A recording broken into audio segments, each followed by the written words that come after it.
You don't have to rely on your emotions. Whatever just fits the rules, the trades will happen. Follow the trend, don't predict the trend. We never know what's going to happen in the future. The more you learn from others, the better you will become. Probability. Always keep it on your side. Stack on it. Understand the metrics. Know all the indicators. Not all, but what is useful for you. Just learn them one at a time. Use it. Add on to one. Use it until you start learning more and more.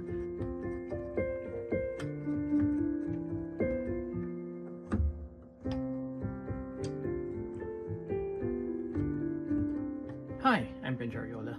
Our topic for today is the 6 key principles I have within my swing trading. But before we go into that, we'll go into my portfolio update similar to what we had in my second video. So what we have right now is in my 401k account. It's very similar. It was just 30 days ago. I'm still in that same bracket. I haven't reached that 100k mark. So I'm still in this area around 70 something. And then in my stock brokerage account, I've just reached like 30k, so I'm still not at that 50k part. Here for my annual dividends though, that has changed, and it went 2 steps ahead. So 2,500 in annual dividends is already what I'm receiving, primarily from a covered call ETF. So in that total stock portfolio, I'm still at the same place, which is my 401k plus my stock brokerage account. So the only thing that changed are the percent numbers here for the month over month and year over year, which slightly got lower compared to the previous month on my previous video, but it's still in the positive. So overall, it improved by 0.88% month over month, and improved 19.81% year over year. As for the rental property income, still there. That would only increase probably when I buy my next property or I go through a refinance. The refinance, I do have plans on doing that this month, probably even early next year, especially that the Fed has announced, some rate cuts. So hoping that this improves the refinance situation. And then when it comes to the stock portfolio account, I am closing at a high, all-time high in my history of my account. So hopefully that continues in 2024, and I am chasing that next goal to hopefully increase by 10,000. But even though it increases by 10,000, that would be 110. And you still won't see that 250 mark even by 2026, but I'll still update you along the way as we continue with these videos. If you're interested in seeing what I'm actually investing in, you could scan that QR code, go to Blossom Social, and you'll see and add me and follow me, and you'll see what stocks I'm actually investing in my stock brokerage account. Likewise in Snowball Analytics, you could also join there, scan that QR code, join in. And I also have a public profile where you could also see the stocks that I invest in. They're connected to my brokerages, so you could actually see in real time, not actually real time, they update every 24 hours, but you'll see what I'm investing in. Full transparency, nothing hidden. So before we continue with my 6 key principles, I'm going to continue with this disclaimer. The main thing is this is for educational purposes and entertainment. I'm not a financial advisor. This is not financial advice. I'm just sharing my journey along the way. I'm sharing what works for me. Always consult your own financial consultant. Do your own research. Make sure you're totally aware of the things that you're doing before you do them. The risk is real when you're doing investing. Yeah, not financial advice, and I'm basically sharing my journey along the way. So let's go now into the 6 key principles. And starting off with these 6, first is I want to talk about probability, and I want to talk about data-driven decisions. Next would be about following trends, not predicting them. And then coming up with an algorithmic trading rules, back testing your rules, and then automating the whole trading system. So let's go straight into it and start with the first one. First key principle is going to be all about probability. Always work towards increasing the probability of working on your side. As a quick example, if ever the jars were not transparent and I wanted a green marble, but it's labeled green dominance, then of course I'm going to pull from there, and most likely there's a higher probability the marble I get is green. If I want a red marble, even though there's some green in there, if it wasn't a transparent jar, but it was labeled as the red dominant one, then I get a marble, there's a higher chance it is red. Okay, now if it's at equilibrium, then that's hard to really know. If this wasn't transparent and I want a red one, there's a 50-50 chance that I might get red or I might get green. So having said that, let's relate this to the market. Okay, what I want to show here, this is the SPX, or the Standard & Poor's 500 list. This is a list of 500 companies that are the top companies trading within the stock market. See the average price of all the stocks, all the 500 stocks, go up and down in this chart. And sometimes the fluctuations it's not a clear path of the trend if it's going up or down. Go in shorter time frames, then it gets confusing. Some is going up, some is going down. To clearly show that in a moving average, I'm going to use the 40-day, and I'm going to decrease that average to go closer to the line, but still not fluctuating that much. I'll use 20, for example, and then I'll hide that. Why did I want to do that? I just want to show a clear direction. Hey, this is clearly going up, this is clearly going down, this is clearly going up, slightly going down, slightly going up. Now, going back to what we were talking about, probability. Since this is the average price of all 500 companies within the S&P 500, if you're going to buy a stock within that list of 500 where the price of the S&P is going up, then most likely there's a higher probability that what you buy is also going up. Not all of them will be going up, some of them will be going down. But since this represents all the 500, when you buy it, there's a higher chance that you'll get, something that does go up. Unlike when you're buying at this period and it goes down.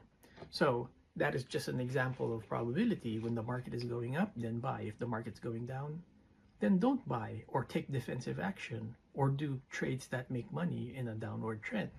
But that is the first thing, learning the trend of the market.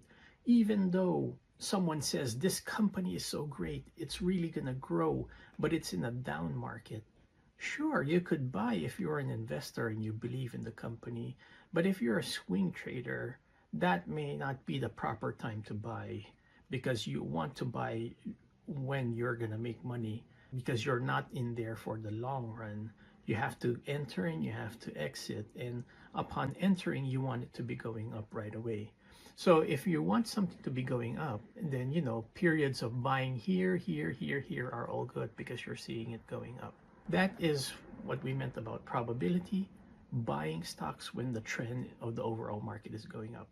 Now, to add on to that, I applied the same moving average to the NASDAQ, which is the top 100 companies that are mostly technology related, and the Dow Jones Industrial, which is top 30 companies, which are industrial companies.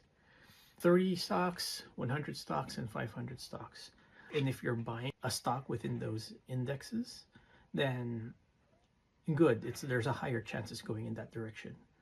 Not everyone starts with a large capital. Sometimes these companies are more expensive and you can't buy them, and you can't come up with a good strategy to buy stocks that are within this list.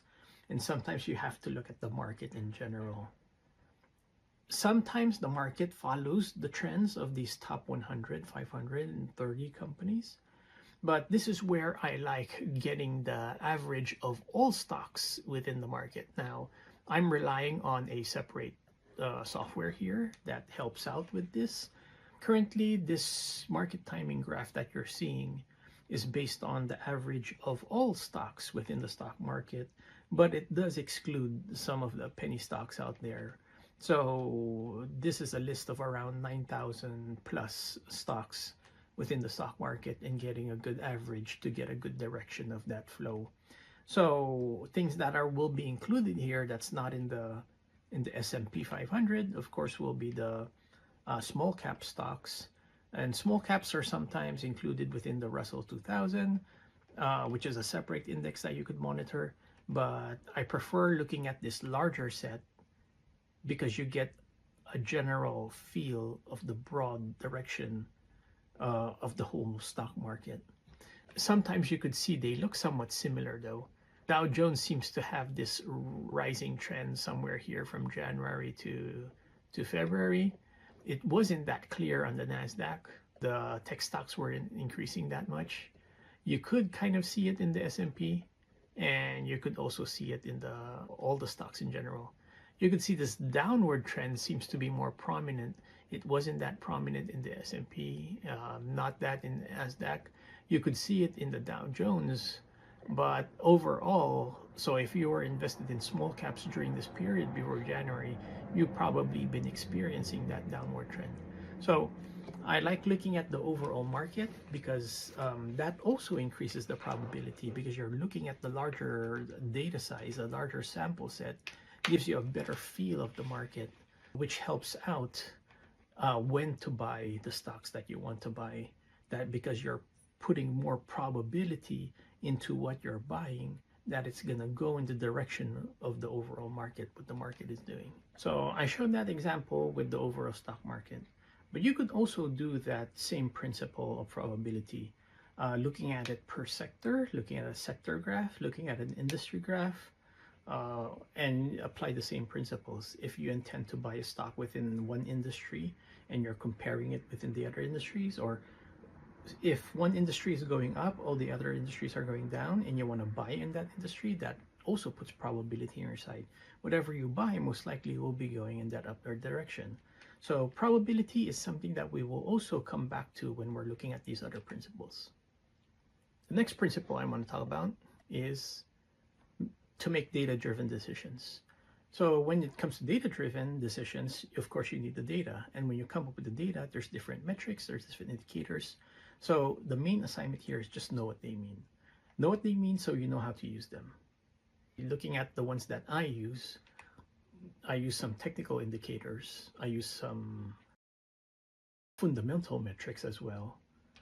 And then when I do option trades, I have different metrics for that. And then since I'm also using a special type of software, which is VectorVest. I earn nothing from mentioning VectorVest. I am a fan, I'm a follower, I use VectorVest. They don't even have an affiliate program of any sorts. Now, anyway, on the technical indicators, there's a lot out there. MACD, SMA, EMA, all of these. You could study all of these, know their definitions, Google them, search online resources, read Investopedia, ask ChatGPT, go to your brokerage resources, ask friends. There's a lot out there. Search YouTube. You could just start with one indicator, type it on YouTube, and someone will explain further, how to use these. Basically, learn what they are so that you could make better decisions from there. So let's just try one of these indicators. To use as an example, I don't really know what to use. So what I'm going to do is just go to Yahoo Finance, and whatever's the top stock in the news, that's what we're going to use for as an example. So let's go ahead and open things up. So let's go ahead and do Oracle.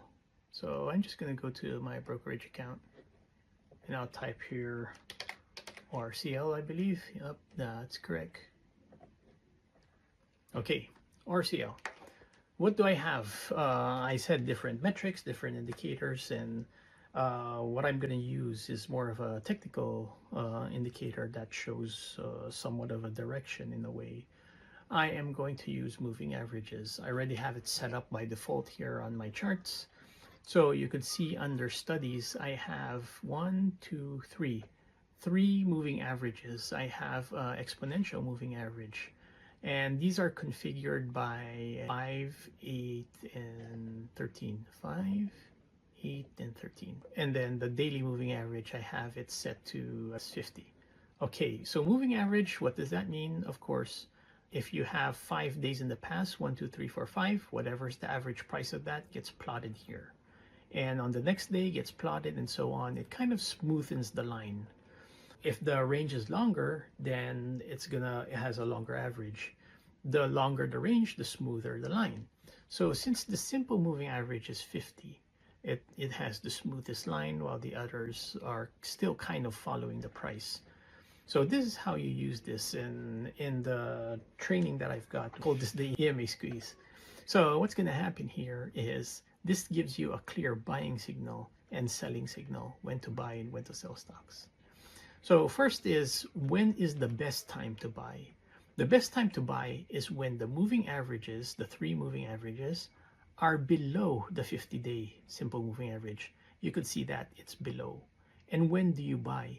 You buy when the 5 is above the 8 and the 8 is above the 13, and all three go above the 50-day. And for further confirmation, if you're not sure, because sometimes you could get whipsawed or direction changes right away, you could wait for the fan out. The fan out is when the lines start to spread apart. So this will be a good opportunity to buy. That is usually what we call the best time to buy. Okay. Now, if we move back in time over here, you could see that that part was down here, and that part was here, and you could go back, and so far in the timeline of this, that's as far as we could go. Now, that is the best time. But when is it still possible to buy? It's still possible to buy when the three are above the 50-day. That's when you buy them. Now, when do you sell? You sell once the 5 crosses down the 8 and the 8 crosses down the 13. So they flip, the lines flip in direction. And once they flip, you sell from there. So if you bought at the best moment over here, whatever this price is, basically you could buy it somewhere here around 50. And the moment they flip was over here. And this is around 248. So it's close to $100 gain. If you had one share of this, then you got $100. If you had 2 shares, then you had $200 gain from that point. So that is basically how to use the SMA if you're going to use these indicators. I only had that as one example, but you could see I had many other metrics. So going down the list again, you could see I just used the SMA and EMA in that example, but there's a lot more to look at. And even from one indicator alone, you could already make good decisions when to buy and when to sell any certain stock.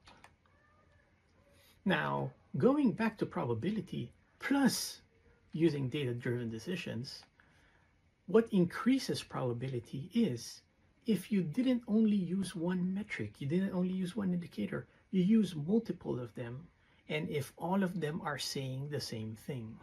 If all of them are saying the same thing, that it's a good time to buy a certain stock or it's a good time to sell, then that increases the probability of whatever action you do will go in your favor, because you're not only relying on one. We're now stacking on probability, increasing the probability so that what you do goes in your favor. So let's now go into my third principle. Third principle is following the trend. Do not predict the trend, we follow the trend. Now, you probably heard from other people, they're predicting what will happen in the stock market, and there's a lot of predictors out there. There are some say that they really can, and there are even very professional, very rich, even Warren Buffett said no one could predict what's going to happen in the stock market.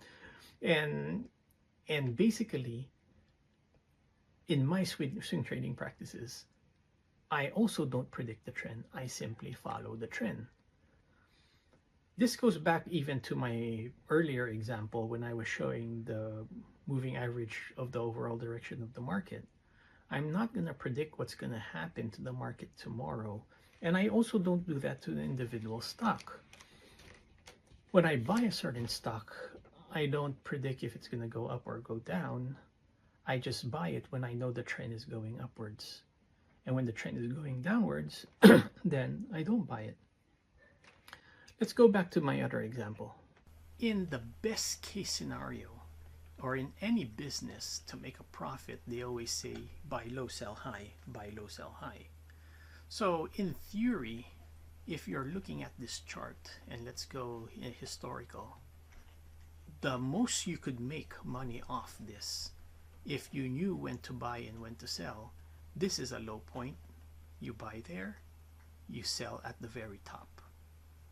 Now it started going low, and you could see the lowest point was here, you buy here. And you could see from this time range, the highest point was somewhere here before it started going down. So if you buy here and you sell here, then you also made the most money. Now in this case, it's dipped down, you buy here, you sell here. You buy here, you sell here. Now that is the best case scenario, where you're buying at the bottoms and you're selling at the top just before the price makes a turn. The thing is, we're looking at this in history, where we could clearly see what was the bottom and what was the top. You couldn't really predict the next day, is this gonna go down, so I need to sell today? Or is this gonna go up, so I need to buy today? So since we can't really predict that, and I said I don't predict it, I simply follow the trends. So what's going to happen here is, once the trend is clear that this is going up, this is where I buy. It's not going to be the cheapest price, but it's still going to be low.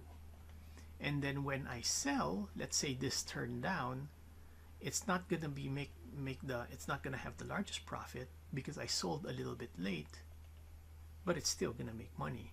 So I sell a little bit late, I bought a little bit late, I sold a little bit late, and I bought a little bit late. But it is still profitable. Making a profit is better than making a big mistake where you lost. Making a profit that's not the maximum profit is better than making a large loss that you didn't know will come.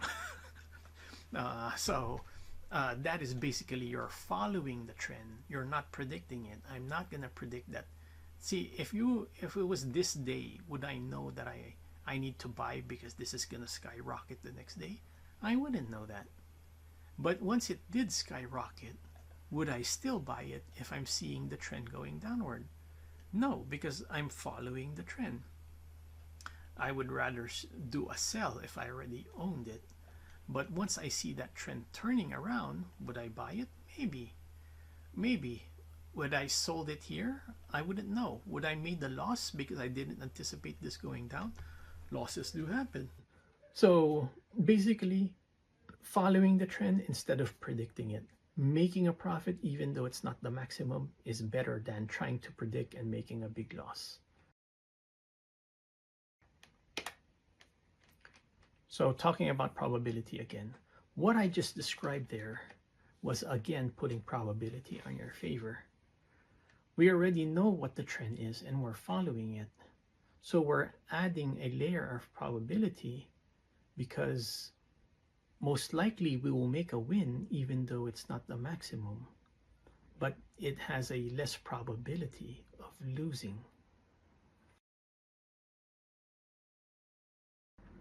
My fourth principle is using an algorithm.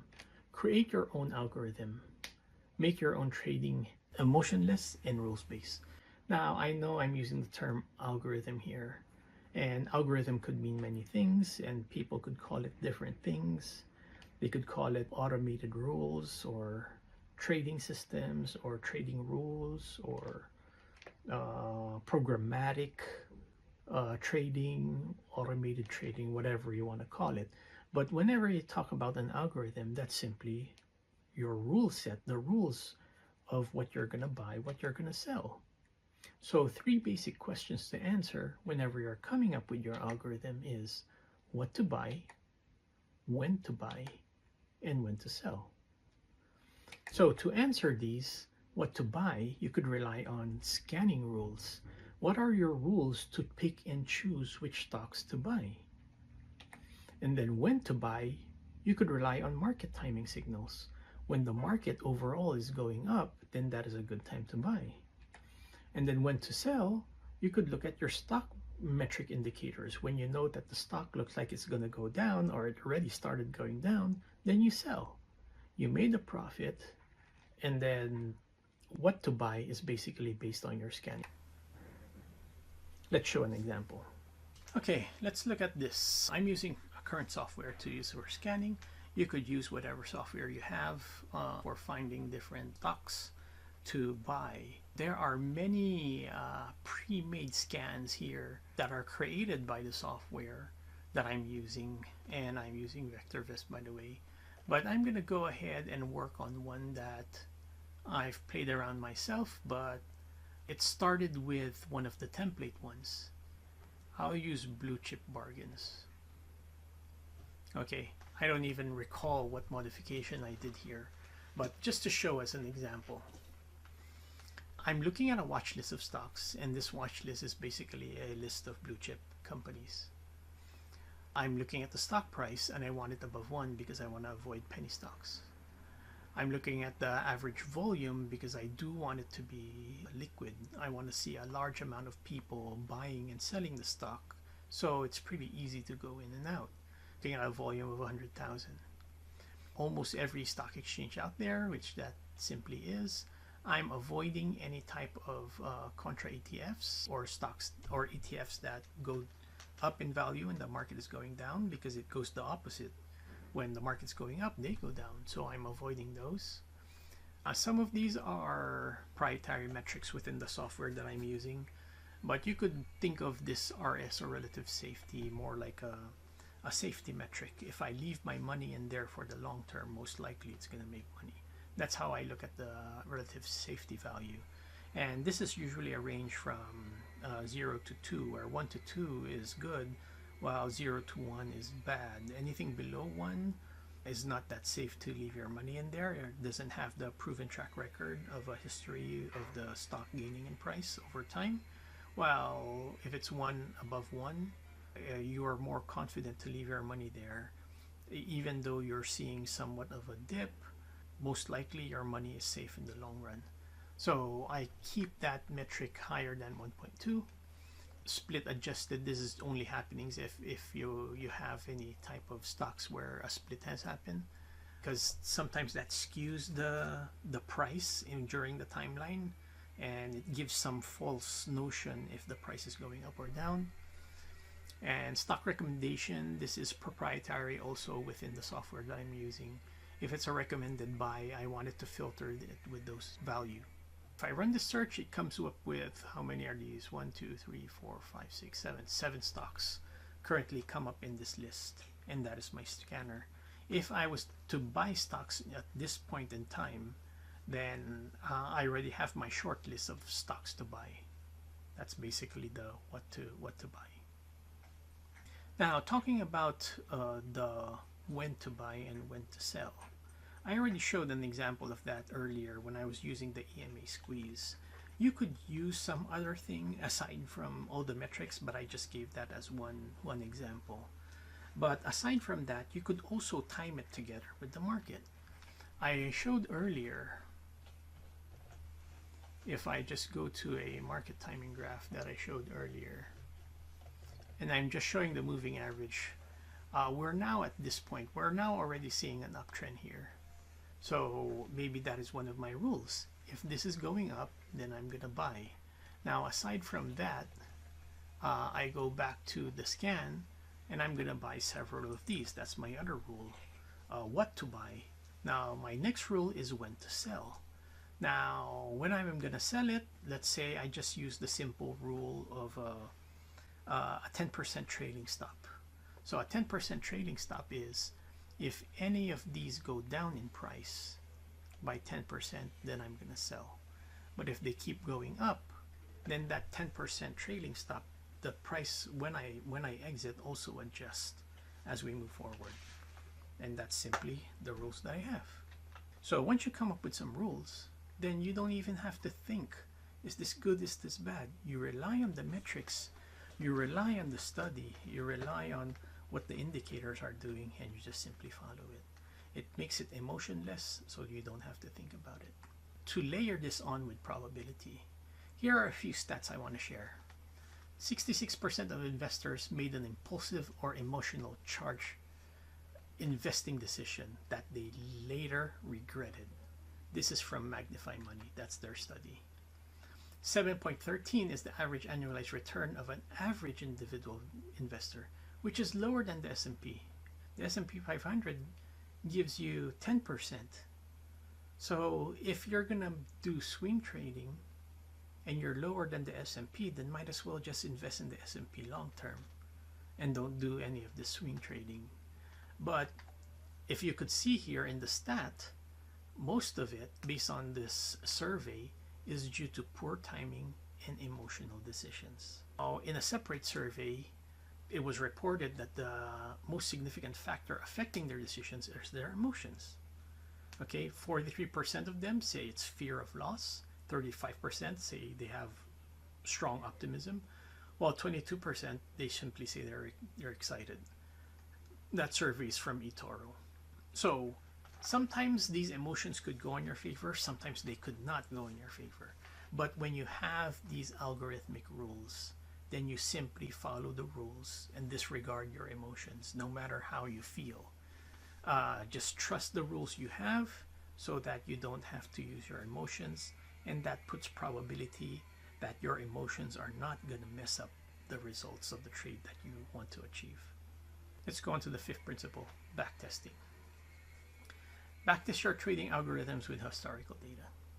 When you do have your trading rules, you have your algorithm, what you want to do is try using it with historical data. You want to test it, especially how it performs during bullish periods historically and bearish periods of the market. Does it still make money, or at least, even though it doesn't make money, making sure it does not lose money? So that is one thing to also know is, you will not always get wins, but find the algorithms that you could tolerate the losses. The losses are not that big, and it will continue to increase over the time span you do your back testing. Now, understand the trading system. So even if it's profitable, you have to understand when's the best time to enter the market, because you don't want to enter and make a loss right away. Understand your trading system and see when's the best time to join in. Let's go show an example of backtest. So I'm currently using a backtesting tool. In this tool, I configure how much money I have as starting. I have currently $5,000 as starting. You could start with 100,000. You could start with $100, depending on what you want to use. Set up some of the parameters, whatever it is in your backtesting tool, or you could create your own using, scripting, Python, or whatnot. We did mention the rules, what to buy, when to sell. So first is I'm using a market timing indicator. This is somewhat proprietary to the software that I'm using, currently using VectorVest. And they have different market timing signals. There's DEW, primary wave, and so on. I'm not going to explain all of that right now. I'll just use DEW. But basically, when we're talking about market timing, as I showed the overall direction of the market, if this is currently going up, then it's going up. If it's currently going down, then the market in general is going down. These market timing signals just differ in sensitivity. Some tend to say it's going up earlier than others, but there's a higher chance that it could go back down, while some say it a bit later, but it's more confirmed that it's really going up or really going down. But anyway, I'm just choosing this. Now in my rules up, I was looking at the scan earlier. I was using blue chip bargains, as I mentioned earlier. I'm just going to use that by default. So this is the scan. So the scanning rules are already built in. I did mention a criteria of when I'm going to exit, and I said 10% trailing stop. So I have that 10% trailing stop, and that's when it exits. Do I have rules for going down? Yes, I have rules for going down. I have a separate search for that. I'm using a contra ETF or a reverse ETF where the value goes higher if the market or the value of that stock or index is going down. I have that if the overall market direction is going down, then I buy stocks within that position. But it exits at the 3% trading stop. You can see that I have different rules for going up, I have different rules for going down, and I have different stops when they occur. I know this back test has been going for, I used 2012 as an example, but just for this purposes, I'll go as far as we can go. How far could we go? I think that's too far. I'll just use this up to whatever present time. What is the present time? December. So basically, what's going to happen is this is going to try to maintain 10 positions in the scan of the rules going up, and it's going to try to maintain 20 positions in the scan of the rules going down. And if the market is going up, then it buys. If it's going down, it's going to buy contra ETFs, and they have their corresponding trading stops. So again, the rules, when to buy, we have the DEW, and it comes up in the scan. What to buy, whatever comes up in the scan. When to sell, their corresponding trading stops. Let's go ahead and run this. But you could see already that it's starting low. There is a loss. And if I highlight that over here, you could see that there was a loss there for some number of months before it went up. And you could see a 7.9, 10%, 8% gain. The triangles that you see is the market timing signal. When the market is overall bullish, when the market is overall bearish, and it's doing their corresponding trades. And you can see that it is simulating those trades as we move forward. You could also see that it's not always winning. You could see that there are some losses. You could see there's some dips. This is a significant drop. Okay, this is even going down further, and this was in 2010. Okay, whatever the market situation was during that point, then this is something that you have to consider. Is this tolerable to me? Knowing that this has existed in history, where overall gain, we're kind of seeing that upward trajectory. But if you were running this in the past during this date, and when you started running it, it kept going down, it kept going down, you just keep losing money. Will you be able to stomach that? Will you continue with this? So that is the purpose of the backtesting, just to see how this performs over time. And if it tends to improve over time and you could tolerate it, then go ahead, continue with it. If not, then probably this is not the best trading system to use. But what you could do is you could tweak your algorithm and see what works for you. What are your rules? When do you buy? When do you sell? And what do you buy? Tweak those rules and see how it performs in your backtests. And if the results are favorable to you, then you start using those tests moving forward.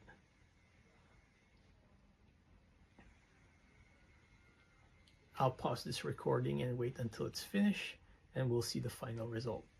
The backtest isn't over yet. As you can see, it's still running. But something that I wanted to mention while this is running, if the overall gain seems to be higher than the S&P every year, where the annualized rate of return is higher than 10% or so, or something like that, then this is probably worth doing, because you know it will perform better than the S&P 500. If ever it does not perform better than the S&P 500, then probably it's not a good idea to do this in the first place, because you might as just leave your money within an index fund of the S&P and you don't have to take any action. Only do something that appears to run better than the S&P. and use that as your own algorithmic rules moving forward. If you see here in the backtest that is currently running, it is still running, but you could see some annualized rate of return over here. And you could see that there are several that I've run in the past, and I gave different nicknames to it. Some made money, some didn't make money. You could see here some are in the negative. Of course, I don't want to run them. But if ever I do want to run them, then I want to use these, like the 44%, 81%, 26%. These are the ones that have high percentages that are most likely, if they ran historically with these rules and they perform better than the S&P 500, then those are the typical rules that I would use moving forward. So it already passed 100%, started with 5,000 bucks. You could see that the money has already doubled, but it took a long while before that doubling happened. That was sometime here. We're now in 2021. This is COVID phase. But it's nice to see that even in the COVID phase, this was going up. So this shows that this was not really affected by it. We're now at the end of this backtest. As it's going down to the current date, running it for several years, and you can see that 21.54 annualized rate of return, a 374% gain over several years. It did reach 23,000 with a $5,000 initial investment. Of course, if that was the return, if it was 100,000, it was, you'll see something else. Additionally, you can't apply the same rules as a multiplying factor just by using ratio and proportion, because sometimes when you have higher funds, now you'll also buy stocks that are within the range of those funds. This backtesting tool will adjust to stocks that it could buy within this range.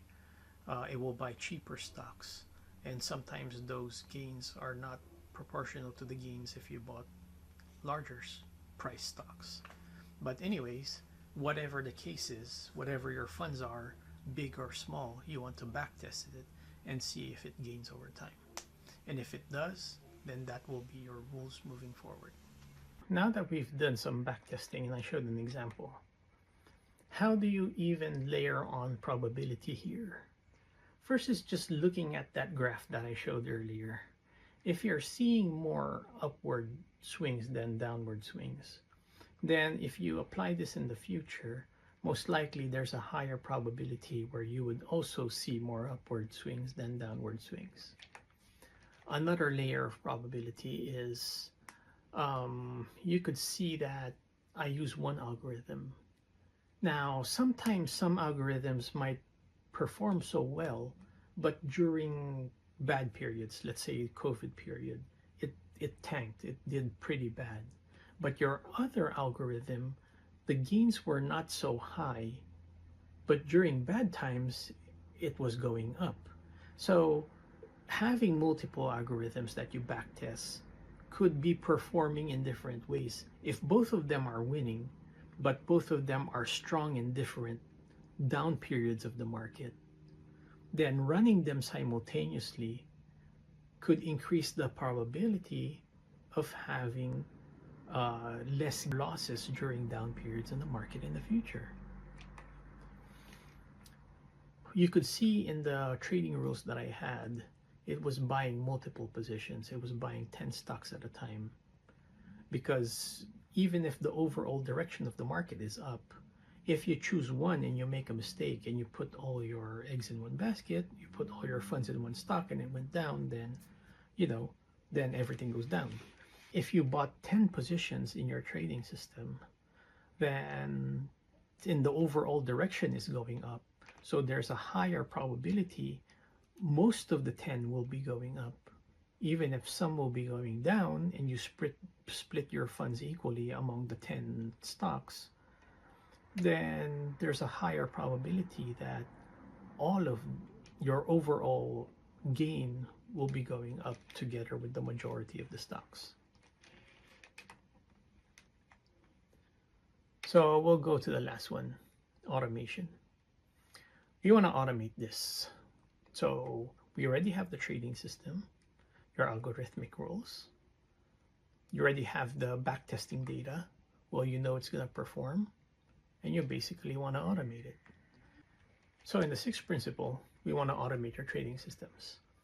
Now, in our algorithm, we want to know what to buy, when to buy, and when to sell. When it comes to what to buy, you could rely on stock scanners. I showed that example using a stock scanner. Now, when it comes to when to buy and when to sell, we look at semi-automated ways and fully automated ways. In the semi-automated way, you could come up with alerts. The rules that you made in the algorithm, try to study how you could make alerts. Maybe in your own brokerages, you could make these alerts. If the S&P is going in an upward trend because of this and this, because the moving average passed this, because the RSI is this, send an alert to me. It could be, within your brokerage account. It could be an email, a text, whatever it supports. And then from there, you set up the orders in your brokerage account. And when you learn all the order types, you could somewhat automate it because you already set up the order. It will just execute if the conditions are met. And that is both for buying and selling. When you want to fully automate it, some of these softwares will have brokerage APIs. And APIs, what is an API? Application Programming Interface. That simply means that your software is connected to your brokerage, so it does the trades for you. Now, some of these softwares usually have a price involved because it has to maintain the software and the APIs and the connections and how it performs all the orders for you. Usually they are based on a paid subscription. Now, if you want to know what you could possibly use, I have a few examples, and I'm sure there's more out there. And none of these are official product endorsements. I hear nothing from promoting them. But the first thing that I want to mention is LumiBot, which is made by LumiWealth. Why am I mentioning this first? Because it's the first one that I went to learn. They do have a training system. They run in Python. And within Python, they have a open source library that you could use to connect to brokerages. What they use in their training for an API is the brokerage Alpaca. However, you could customize it to any brokerage you want. When you go through their training, they're going to teach you, and you don't need any Python experience when you go through the training because they're going to teach you some of the basics. And as you learn it and you come up with your own trading system, your own algorithm, then you could execute the trades for you. Since you backtest, you could test it also. You could also paper trade. When we say paper trade, you're testing your trades with fake money until you're confident that it works well before you use it with real money. They also have some consultancy. If you find difficulty doing it yourself, you could hire them and assist in doing things. VectorVis is the next software that I'm mentioning, and this is the one that I am actually currently using. Unlike LumiWealth, you're not using your own programming. You're not using Python or anything like that. You're using the software itself. It's a desktop application. Currently, it only runs on Windows. It doesn't run on Mac or Linux. They have a phone app equivalent, but it's not as robust as the desktop application. It's more of just keeping up what's happening on your phone, and you could make small tweaks and decisions from there, but most of it is in the desktop software. And the mobile app though works on both Android and iOS, but the desktop app I believe is only on Windows. They are starting to build something for the future where they have a web interface. They have something currently, but it's in the earlier stages. Most of the power is in the desktop app right now. Since this is not relying on a programming language, everything is form-based. You fill up forms, you configure it, and they have lots of proprietary metrics and proprietary indicators that I truly believe in and very useful, and I like using them to help out in my trading systems. Quant Connect. Quant Connect is also a library that you could use with Python, so you do your own programming similar to LumiBot, LumiWealth. I haven't studied Quant Connect yet, or I haven't used it. However, it's one of the more popular ones when I'm looking at trainings on different courses online on Udemy, Coursera, and all places that are similarly like that. I've noticed that there are a lot of people using Quant Connect compared to all the others out there. Now, there are still many out there. These are just three examples.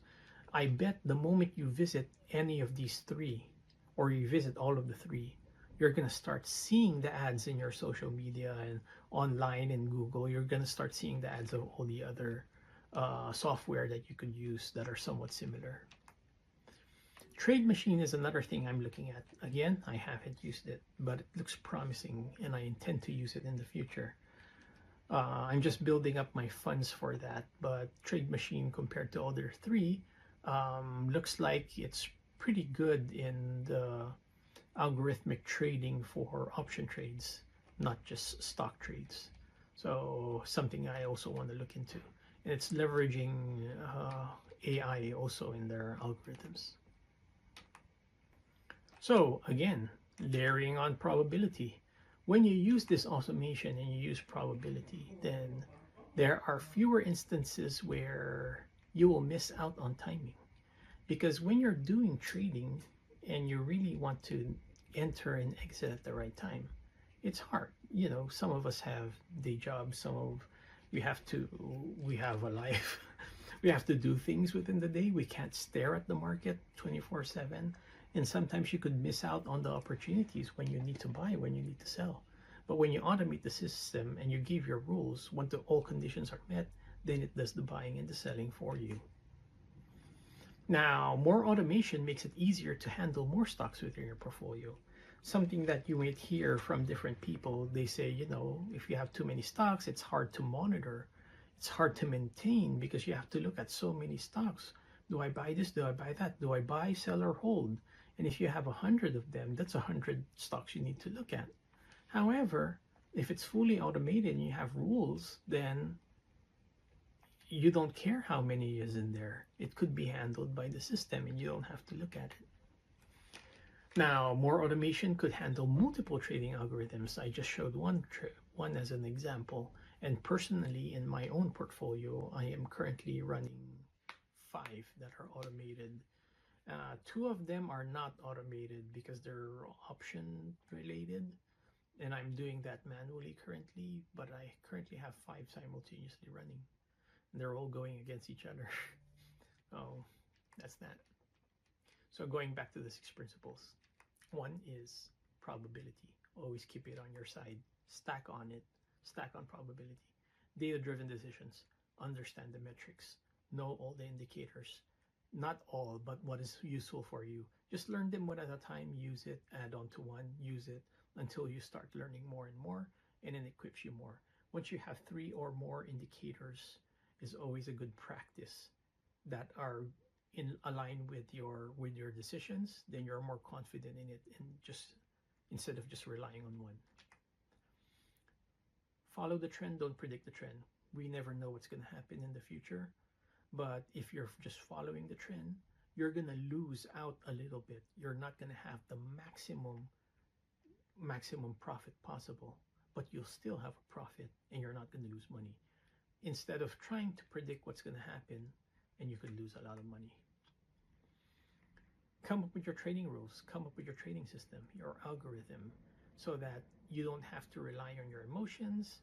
Whatever just fits the rules, the trades will happen. Backtest your algorithm just to see does it stack up well with historical data. Is it losing money over time? Is it gaining money over time? And then when the periods when it loses money, is it something you could tolerate? Could you stomach that loss? If there's a drawdown of 10% max or 15% max, could you handle that? Because that drawdown could happen the very start of your trading system. The very moment you say, oh, this is great, I want to run it now. and you run it and you start losing money for 30 days before you make money, is that something that you find good? Or maybe you just time it well. Once you have your trading system up, just don't run it right away. Learn when to enter, and when you enter, then you'll make more money from the beginning. Then last thing is to automate. Automate everything so that save a lot of time. You get better sleep. You don't have to keep on looking at this, and things will just run. Everything I said, I'm not an expert where I learned them myself. This is not something that I came up with. So I want to give credit to where credit is due for where I learned all of the things that I know today. So of course there's courses and training, there's trial and error from doing, there's networking with others. And when it comes to the courses, I got a quick introduction in my MBA course in corporate finance. Truly an introduction. I couldn't even say I learned something, but at least it introduced me. So I opened up my first brokerage account because of that course. And if I didn't take it, maybe I wouldn't open it right away. So even though I didn't learn that much, it started the ball rolling, if you will. And then the brokers you sign up on will have their own training resources within their own website. I signed up on Scottrade early on. That was my second broker. I signed up on E-Trade first, then I moved to Scottrade for better fees. And then I signed up on TradeKing because they had they had option trades where Scottrade didn't. And then I went to TD Ameritrade because I liked their option trades better than TradeKing. So in the brokers training, these three, I have them crossed out. They're crossed out because they no longer exist. Scottrade no longer exists.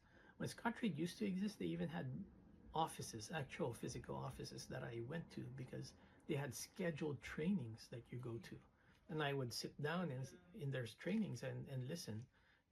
Some of the basic trainings I had, even just basic support resistance was one seminar that I went to, and they would show tons of examples. And that was basically it. They had lots of training that way. TradeKing had good options course training when I signed up on them. They were later on purchased by Ally, so the brokerage is now by Ally. And TD Ameritrade, I believe, is still a bank in Canada. They still exist, but their Thinkorswim platform was purchased by Schwab and is now under Charles Schwab. So my account turned into Charles Schwab, and my old Scottrade even turned into to TD Ameritrade. That turned into Charles Schwab. So courses, I also learned from Tigrant Learning, which was later renamed to Rich Dad Education. They're crossed out as well because they no longer exist. They were advertising as somewhat like the official stock trading training of Rich Dad Education, which is affiliated with Rich Dad Poor Dad, which is the book authored by Robert Kiyosaki. But I believe that was just a licensing deal. They paid Rich Dad Poor Dad to use the name, the logo, and everything. They no longer exist. But some of the basic concepts I learned there. Their course was pretty expensive as well. They also had the software tied to it. The software no longer works as well. VectorVest is something that I signed up on. They have lots of free training. Free once you're a member, there's lots of training. But aside from that, they also have paid training. And the paid training is expensive for non-members and cheaper for members. And then aside from the free training, so there's lots of training. Aside from the good software that I like, you also get lots of training along with it. Now, networking, friends, sharing information, there's lots of platforms for that.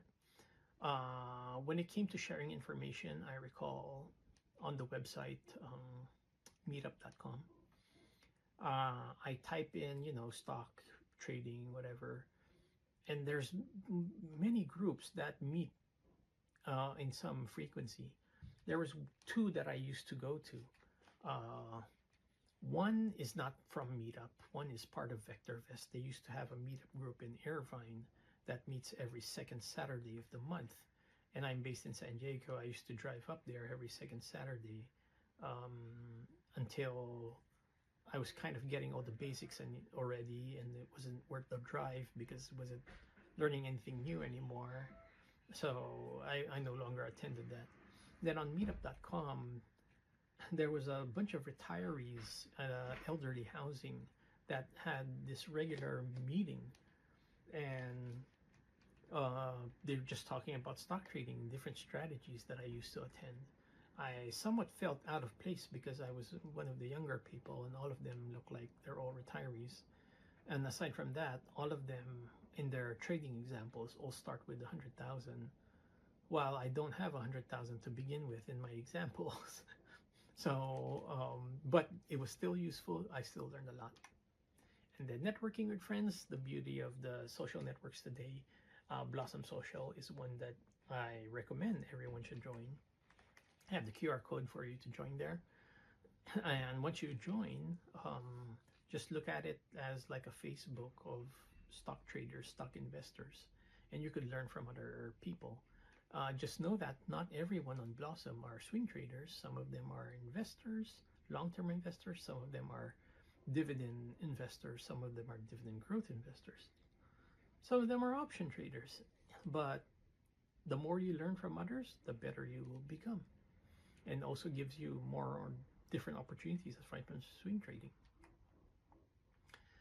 If I would add percents here of how much they contributed to my knowledge, you know, friends sharing information, 0.05, 0.2, 0.25, 0.5, 2%, 2%, 10% trial and error, 10% Charles Schwab, 75% from VectorVest.